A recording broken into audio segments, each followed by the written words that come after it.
बड़ी मुश्किल से नर तन मिला ये गंवाने के काबिल नहीं है। ध्यान हरि का हृदय से न भूलो ये भुलाने के काबिल नहीं है। इतनी मुश्किल से ये मानव की देह मिली है, इतनी मुश्किल से ये मनुष्य का शरीर मिला है और इसको हम यूं ही गंवा दें तो हमारा जीवन व्यर्थ है। पड़ोसन के यहां बैठो ना तो सोचना कि आज मैंने अपना समय बर्बाद कर दिया। रिश्तेदारों के यहां बैठो तो समझ लेना कि आपने अपना समय बर्बाद कर दिया। कहीं गलत जगह पर बैठो तो समझ लेना कि समय बर्बाद कर दिया।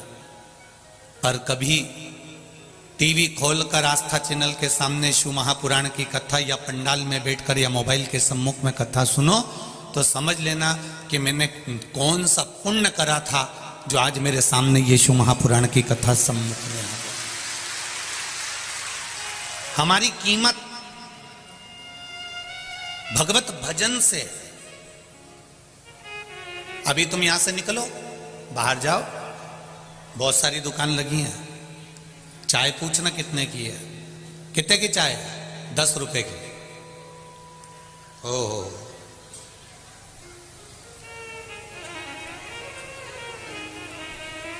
अब तुम जाते जाते बीच में कोई अच्छी होटल मिल जाए, वहां पर रुकना। चाय कितने की है? 25 रुपए की। फिर और जाते जाते कहीं 4 स्टार होटल मिल जाए, 4 सितारा होटल मिल जाए तो वहां पर पूछना चाय कितने की है? 90 रुपए की। फिर कोई 5 स्टार होटल जहां वीआईपी जाता हो, वहां जाकर पूछना चाय कितने की है? 200 रुपए की। जो चाय अब उसने कोई अलग से तुम्हारे लिए 200 रुपए में कहीं केसर और पिस्ता तो नहीं डाला होगा चाय के अंदर।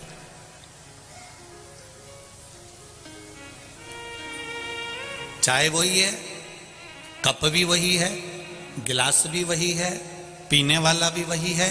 बस ठेले पर पूछा तो 10 रुपए की थी, होटल में गए तो 25 की हो गई, 4 स्टार होटल में गए तो 90 की हो गई और 5 स्टार में गए तो जम के बोलो जरा 200 की हो गई। अर्थात चाय वही है, पर चाय की वैल्यू कहां बढ़ी? जब वो ऊंची जगह पर जाकर बैठी तब उसकी वैल्यू बढ़ गई। 10 रुपए की चाय 200 की हो गई। उसी तरह आप कहां बैठ रहे हो? पड़ोसी के यहां बैठ रहे हो कि पान की दुकान पर बैठ रहे हो कि चौराहे पर बैठ रहे हो, आपकी क्या कीमत है? पर जब आप शिव महापुराण की कथा में जाकर बैठते हो तब आपकी कीमत परमात्मा जानता है। आपकी कीमत परमात्मा जानता है।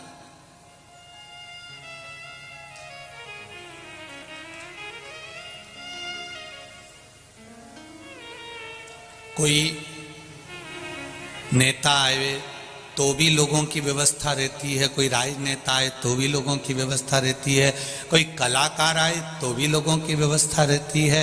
पर आज अगर किसी रूप में भी यहाँ पर सेवा में आप लोग लगे हुए हो तो जरा भगवान को धन्यवाद देना कि कौन सा पुण्य करा था मैंने, जो मेरी नौकरी को, मेरी सर्विस को इतने साल हो गए पर शिव महापुराण की नौकरी करने की मौका नहीं मिला और आज भगवान ने शिव पुराण की नौकरी में लगाया। नेता की बहुत करी, अभिनेता की बहुत करी, राजनेताओं की बहुत करी, पर आज तुम शंकर की कर रहे हो, यहां सियोर वाले महाराज की नहीं।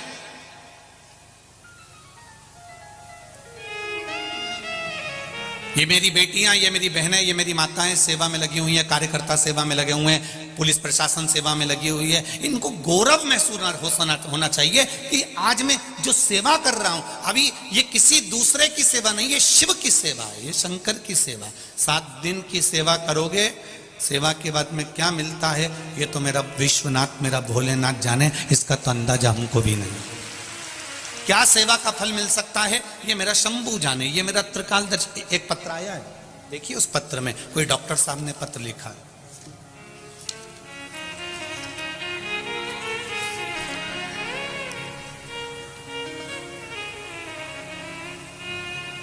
मैं प्रयागराज त्रिवेणी संगम से डॉक्टर सचिंद्र कुमार मिश्र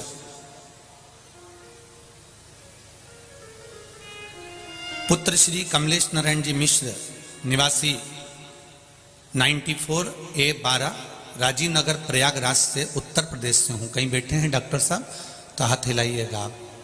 आप ही हैं? श्री शिवाय नमस्तुभ्यम। आप तो पास में बैठे हैं, माइक दे दूं आपको? दे दो जरा। क्या होता है, दूर कोई बैठा रहता है तो माइक पहुंचने में टाइम लगता है, इसलिए हम लोग नहीं पहुंचाते आजकल।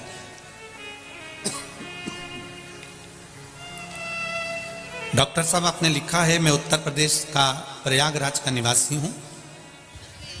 पहले तो मैं आपको नमन करता हूं कि आप प्रयागराज की भूमि से आए हैं, आपको प्रणाम करता हूं मैं। पिताजी भी हमारे आए हैं। पिताजी कहाँ खड़े रहिए? श्री शिवाय नमस्तुभ्यम बाबूजी। आप माताजी पिताजी। श्री शिवाय नमस्तुभ्यम। आप प्रयागराज की भूमि से आए हैं, त्रिवेणी संगम से आए हैं, गंगा यमुना सरस्वती का जहाँ संगम है, ऐसी पावन धरा को आपको नमन करता हूँ। हमने आपको जल भी भेजा था, गंगा जल भेजा था ट्रेन से बनारस जब आप जा रहे थे। जी जी। तो मैंने ये भैया है ना, ये फोटोग्राफर, हाँ, इनसे लेटे हनुमान जी का प्रसाद और त्रिवेणी का जल भेजा था। जरूर जरूर, बाबा की कृपा। आपने लिखा है इसमें जी कि मैं पेशे से डॉक्टर हूँ, चिकित्सक हूँ, बाबा की कृपा है, खूब आनंद में है। गुरुदेव, मैंने सागर में जब केसर वानी जी कथा करवाए थे तब मैंने टीवी पर कथा सुनकर ये विश्वास रखकर मैं सागर गया था। आप कहते हो कि पंडाल में शिव महापुराण की कथा एक बार सुनकर क्या प्राप्त होता है, जरूर सुने। मैं सागर में केसरवानी परिवार ने जब कथा कराई तो सुनने के लिए गया, वहाँ मैंने कथा सुनी, केसरवानी परिवार से भी मिलना हुआ, सब बात कर फिर हम रात्रि विश्राम कर सब आनंद के साथ में सीहोर कुबेरेश्वर धाम चले गए। कुबेरेश्वर धाम जाकर हमने गौशाला का दर्शन करा, भोलेनाथ जी को प्रणाम करा। वहाँ कंकर शंकर है, रुद्राक्ष तो मिला नहीं। रुद्राक्ष मिल गया था। मिल गया था। वो राय साहब मिले थे सर जी, बिटोही के नहीं है वो सरपंच जी। जी जी, ये सब भोले बाबा की कृपा थी सर। हम भोजन करने गए थे बाहर ढाबे में, वही वो अचानक मिल गए। अच्छा, उन्होंने दे दिया? उन्होंने दे दिया। फिर आपने लिखा है मैंने अपने बेटा और बेटी के लिए क्या मांगा था भोलेनाथ जी से? MBBS में एडमिशन के लिए। अच्छा, बिटिया ये आई है। हो गया दोनों का? नहीं, एक का हो गया है, दोनों इसका हो गया, बिटिया इसका हो गया। बेटी आपको बहुत बहुत बधाई, बाबा की कृपा है। और भाई को जिला जज, छोटे वाले भाई को जिला जज के लिए सीहोर में कह के आया था जी। और वहां से रुद्राक्ष और कंकड़ में शंकर आप कहते हैं, तो मैं वहां से कंकड़ ले आया था जी। और उसी को रोज रुद्राक्ष के जल से स्नान करके पूरे, ये मेरी बहन है छोटी, ये मेरी धर्म पत्नी, बाबा की कृपा है, बड़ी बहन है। अब सब बाबा ने कर दिया, हाथ पकड़ लिया, बस शिव कृपा बनी रहे, आपका आशीर्वाद है। श्री शिवाय नमस्ते। बैठिए बैठिए, हर हर। तो शिव कृपा, शंकर की उदारता, शिव की करुणा। जैसे आपने बेटी के लिए, बेटों के लिए, छोटे भाई के जज के लिए मांगा और बाबा ने हाथ पकड़ा और कृपा करी। ये शिव की कृपा बिना नहीं हो सकता। आप क्या प्राप्त कर रहे हो, आपको क्या मिल रहा है, ये हम नहीं जानते। वो तो आपके पत्र आते हैं तो हमको मालूम पड़ता है, नहीं तो हम तो इतना जानते हैं कि शंकर की कथा कहना है, शंकर की कथा सुनना है और शिव को बाचना है, शिव को बचवाना है और शिव को ही श्रवण करना है। यहाँ कोई दूसरा है ही, उसकी कृपा जो है, उसकी करुणा जो है।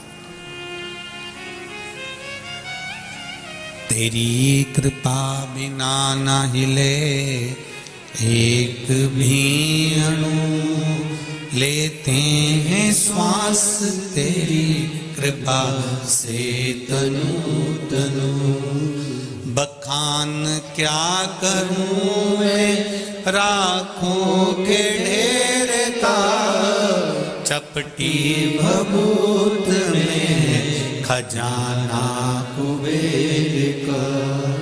हे गंगधार मुक्ति द्वार ओमकार तू, भोले ओमकार तू। आयो शरण तिहार शंभु तार तार